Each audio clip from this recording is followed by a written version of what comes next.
Hello everyone, welcome to How to Solver.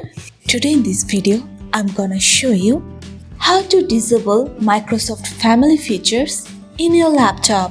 Before starting the video, please subscribe to How to Solver. So, let's go.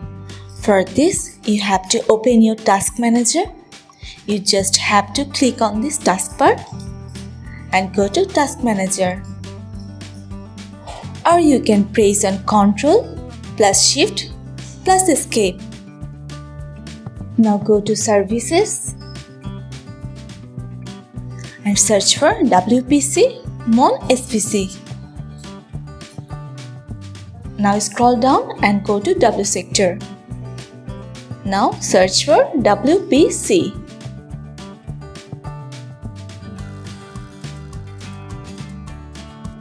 Now here you can see WPC Mon SPC.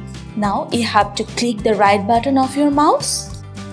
Now click on Open Services.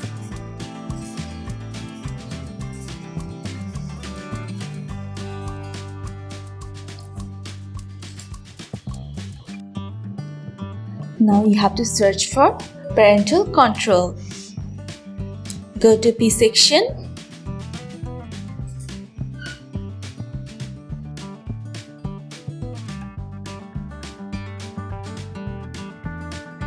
Now here you can see Parental Controls. You just have to click the right button of your mouse and go to Properties. Here you can see Startup Type Manual. You have to click on this and click on Disable. Now press Apply and OK. So this is how you can disable Microsoft Family features in your laptop. So guys, that's it. You can do this. I think this video is very helpful to you. If it was, then give a thumbs up and hit the subscribe button. And thanks for watching.